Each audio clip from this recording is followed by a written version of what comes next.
on your side. NBC 12 News starts with breaking news. And that breaking news is out of Chesterfield, where the emergency room at Johnson Willis Hospital is being evacuated right now. That information just coming into our newsroom. Welcome to 12 News at noon. I'm Brent Solomon. Let's get things started right away with Rachel DePompa, who is standing by in the First Alert Center with more details on this breaking story. Rachel, what do you know? Well, Brent, Thank you very much, Rachel. We're also following breaking news involving the Zika virus and blood donations. Moments ago, the FDA recommended that all donated blood in the U.S. be tested for the Zika virus.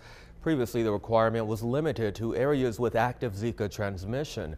By the way, blood banks already test donations for HIV and hepatitis, West Nile virus, and other blood-borne viruses. And also now at noon, tough talk from the governor about Virginia's growing money concerns. That's a warning coming from Governor Terry McAuliffe today about Virginia's finances. He says he's found two ways to help plug a $1.5 billion budget shortfall. He told the General Assembly's money committees this morning that the state will fill some of the gap in that current fiscal year with about $125 million that was supposed to cover raises for state employees, teachers, and other state-supported workers. He's also proposing using another $378 million from the state's rainy day fund. Lawmakers would have to approve that, though. Now, the Democratic governor says the budget woes are being driven by lower than anticipated income and sales tax revenue collections. He says part of the problem is we're seeing a lot of older people retiring with high-wage jobs, and he says they're being replaced with part-time or lower-paying jobs. We will have much more on the budget shortfall and how it all impacts you starting this afternoon at 5. And breaking right now, Old Dominion University confirming one of its graduates was a victim in a terrorist attack at American University in Afghanistan. ODU says Naqib Ahmad Kapalwik was a lecturer in the university's law department. He was among more than 13 people killed in the suicide bombing and shootout earlier this week in Afghanistan. We're told 9 police officers and 36 students and staff were all wounded. Officials tell us the attack began Wednesday night when a suicide car bomber blew a hole in a wall along the campus perimeter. Closer to home now, Chesterfield police releasing the identity of a woman killed in a crash on Bundle Road. That's just west of Pocahontas State Park, and officers say 54-year-old Donna Vaughn died after running off of the road, striking a tree around 3 Thursday afternoon. Police say Vaughn was pronounced dead at the scene, and officers are still working to learn what caused that crash. We will keep you posted. Well, just into the newsroom now. For the second time in 2 days, TSA officers stop a passenger from bringing a gun into a flight at Norfolk's airport. Thursday, officers stopped a woman with a .40 caliber handgun loaded with 4 bullets. The woman told officials that she forgot that she had the gun with her. On Tuesday, TSA officials caught a man trying to bring a .45 caliber semi-automatic handgun. That one was loaded with 6 bullets through the checkpoint. Police confiscated the guns in both cases and issued the traveler citations on state weapons charges. Also now at noon, a court date has been set to hear the controversial Redskins trademark case. Oral arguments will be held between December 6th and 9th at the 4th Circuit Court of Appeals here in Richmond. Opponents who say the Redskins name and trademark are offensive to Native Americans. The NFL says the team's name is protected under the First Amendment, but last year a lower federal court in Alexandria actually disagreed. But the team appealed, setting the stage for this December's arguments. And for the second time in 5 days, VCU police sent out an alert about a reported sexual assault near campus. Police say the survivor was attacked by someone they recently met early Wednesday morning on Moore Street, which is just about a block away from the Monroe Park campus. On Monday, we told you about another sexual assault that happened during VCU move-in weekend. As classes get underway, officers are urging students to stick together when they're walking around campus. All right, now let's turn over to the weather, where there's been some extreme heat and we're over 90 and climbing right now. Meteorologist Andrew Frieden standing by. When can we get a cool down, man? It's back to Brent. Andrew, I've got faith in you. You can bring those cooler temperatures, all right? All right, let's turn over to Henrico, where police are investigating right now after a bullet is shot through a window of an apartment complex. Police are still trying to piece together exactly what happened here on Crenshaw Road near Azalea and Chamberlain early this morning. People living at the apartments tell us they arrived home shortly after midnight when they saw the bullet hole. No one was hit, fortunately, and there are no suspects to tell you about at this time. Right now, crews are investigating after flames break out in an apartment complex in Chester. This was the scene around midnight. Our cameras were rolling at the Grand Oaks Forest Circle Apartments on West 100 Road. That's not far from Brander's Bridge Road. We've made calls to Chesterfield Fire to see what started this fire and if anyone was hurt. So look for updates on our free news app. Turning now to Goochland, where a community will hold a fundraiser for a young man left partially paralyzed. Riley Saunders underwent 2 grueling months of therapy before leaving VCU Medical Center yesterday. Since we first did our story with him back in June, Riley can now spend 45 minutes in a wheelchair.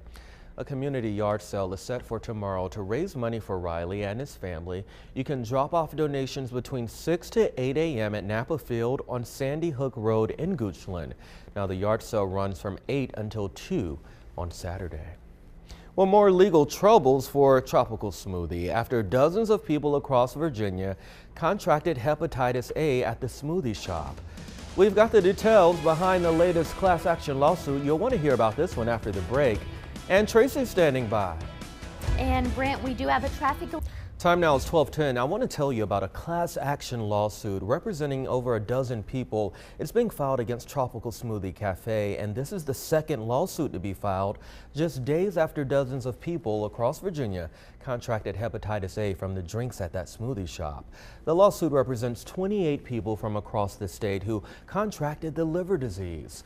It will also represent those who had to get a vaccine right after the news that tainted frozen strawberries from Egypt were actually used at tropical smoothies across the state. According to the Richmond Times-Dispatch, there was no dollar amount specified in that class action lawsuit. Instead, the lawsuit requests that a jury weigh the damages to the plaintiffs, and of course, we're going to keep you posted on this one. Well, today marks 1 year since a reporter and photojournalist with WDBJ in Roanoke were shot and killed on live television. Behind me is that memorial at the station that honors the lives of photojournalist Adam Ward and reporter Allison Parker. WDBJ posted the photo on its Facebook page saying they plan to remember them through kindness and laughter. They were both shot and killed during an on-air interview at Smith Mountain Lake. The woman they were interviewing, Vicki Gardner, was also shot, but she survived. The man police say killed Parker and Ward was a former co-worker who killed himself right after the shooting. Our thoughts and well wishes are with WDBJ on what must be an extremely emotional day. All right, Richmond parents, listen up. If your children still need their back-to-school vaccines, there's an event going on right now, but you only have about 2 hours to get there. So still ahead, we have the information you need to know. And then Andrew is standing by with your weather. Hey, Andrew. Hey, good afternoon.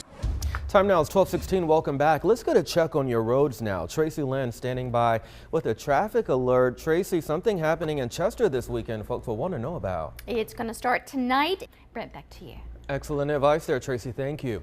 All right, 2 back-to-school events parents need to know about happening today in Richmond. If your child still needs vaccinations for school, the City Health Department will hold its annual back-to-school event today. So make sure you bring your child's shot record and insurance card if they have insurance. Also happening this evening, parents will get to learn more about the Virginia Preschool Initiative to transition back to Summerhill Elementary. This meeting is at the school on Alexander Avenue and it begins at 6 o'clock.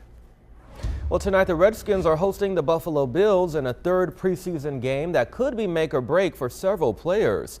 Coach Jay Gruden says veterans could play well into the 3rd quarter. Players on the bubble will be looking to impress with first cuts next week. Kickoff is at 7:30.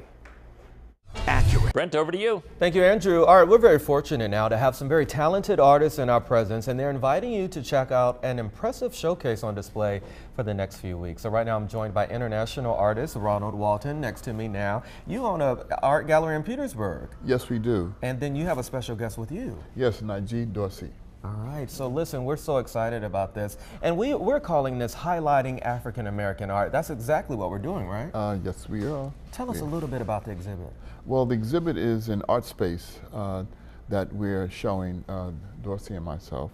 And it's going to be, it's a fantastic show, and we want everybody to come on out. And we feel that this show will highlight what we've been working on for the last, well, all our lives. And this is really good because Richmond is full of art lovers. Najee, tell us a little bit about your specialty, because you're a renowned international artist here.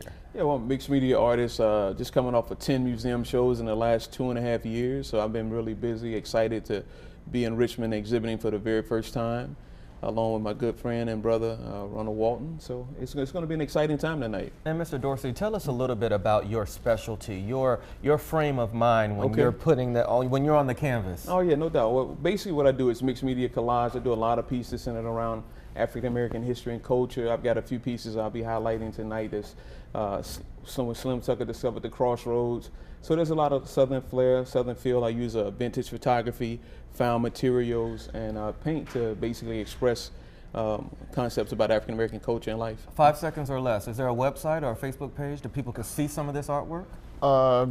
Yes, Walton Gallery at Verizon.net or WW Walton Gallery. And take a look at your screen right now. The opening reception gets underway at 7 o'clock tonight at Art Space. That's on East 4th Street. And the gallery will be open Tuesday through Sunday from noon until 4. Thanks so much for coming, guys. Thank you. All the best to you Thank with you. this exhibit. Thanks for having us. Looking forward to All it. right, come out. All right, we've got an update for you now from that breaking news at the top of the hour. Everything is back to normal now at Johnson Willis Hospital. We're told that none of the patients had to be relocated off-site. The gas leak is all cleaned. Of course, we'll have more information on 12 News this evening.